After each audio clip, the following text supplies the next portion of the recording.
All right, let's go to this now. The 7 stories tall Nasdaq Tower in Times Square, New York City, is celebrating 30 years of democracy with South Africa. And at about 6 p.m. South African time, the tower will beam images of the country to those in the Big Apple's most famous square. SABC News US correspondent Sherwin Pease joins us live now for more. Sherwin, iconic images to be in full display, of course, telling the story of South Africa's democracy. What else can people expect?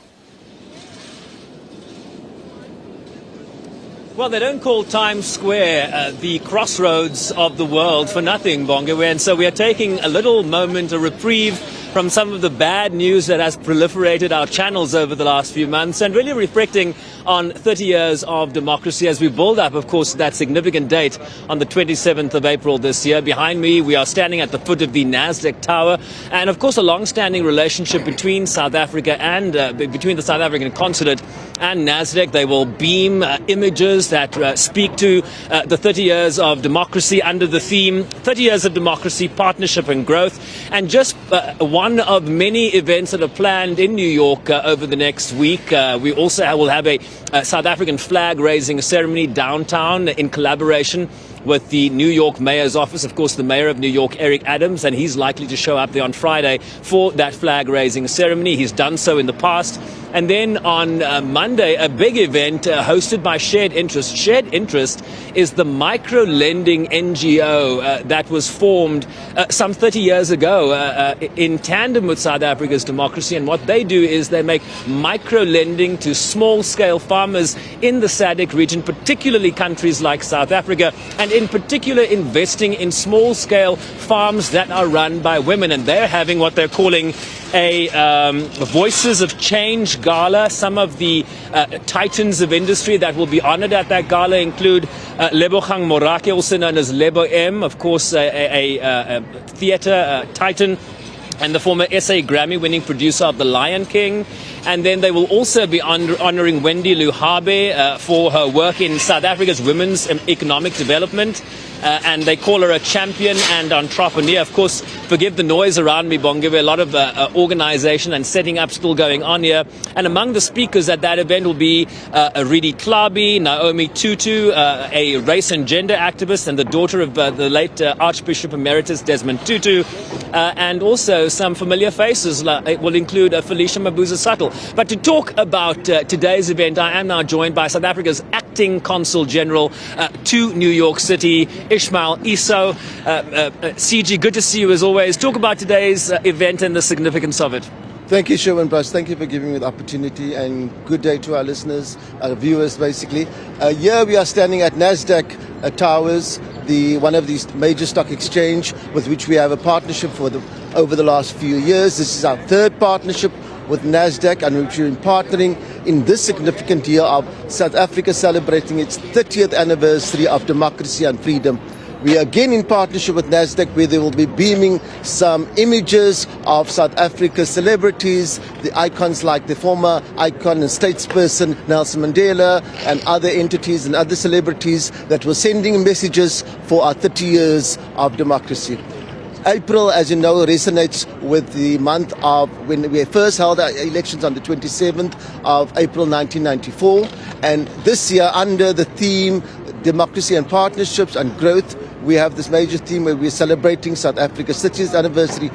We have, as Sherwin alluded to, other events as well. We have the upcoming event on Friday with the Office of the Mayor, the flag-raising event. As Sherwin has also said, we have the event, the Big Gala with shared Interest on Monday evening. We also have planned other events during the course of the year, basically taking place on the national days or the public holidays, for example, like Youth Day, Nelson Mandela Day, and the other public holidays. We have events planned for those years in terms of our other embassies, the embassy in Washington and our consulate in Los Angeles, basically. CG, let me ask you this, right? I mean, New York has really been a good friend to South Africa over the years. We also obviously recall that former President Nelson Mandela, soon after his release from prison, made this one of his first international stops, invited here by then Mayor, the first black Mayor of New York, David Dinkins.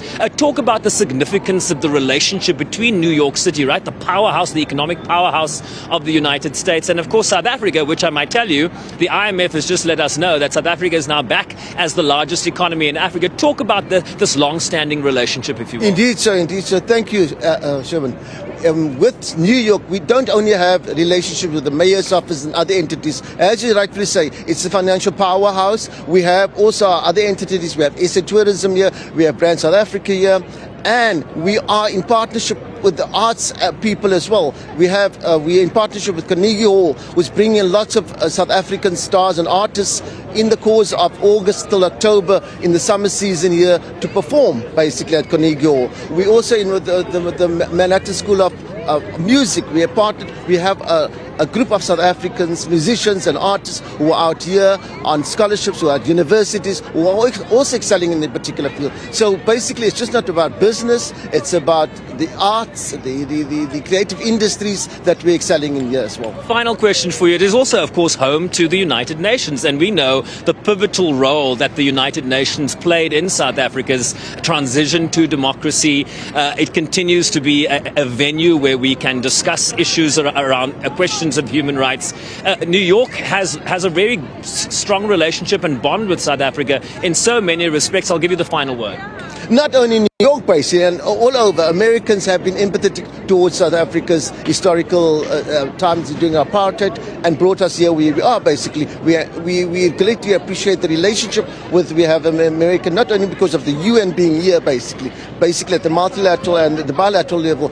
We appreciate the assistance and especially around the 30th anniversary, they appreciate the assistance we receive from entities like America and other UN bodies, basically. Ismail Issa, as always, thank you so much for making time for us. We appreciate it. Thank you. South Africa's acting consul general Ismail Issa speaking to us here about the event that is about to happen in about 20 minutes from now. The Nasdaq Tower behind me, this massive screen here in Times Square will be lit up with images that speak to South Africa's 30 years of democracy and really part of the celebratory build-up to the 27th of April. A number of events, including a gala on Monday hosted by Shared Interest, where a number of big names from South Africa will be honored. So join us at the top of the hour when those images will be broadcast live here on the SABC News channel. Back to you in studio. Thank you very much. That's my colleague there, Sherwin, Bryce, Pease. We will bring you those visuals, those iconic images at 6 p.m. Of course, as the event then kicks off. Sherwin will bring us the very latest.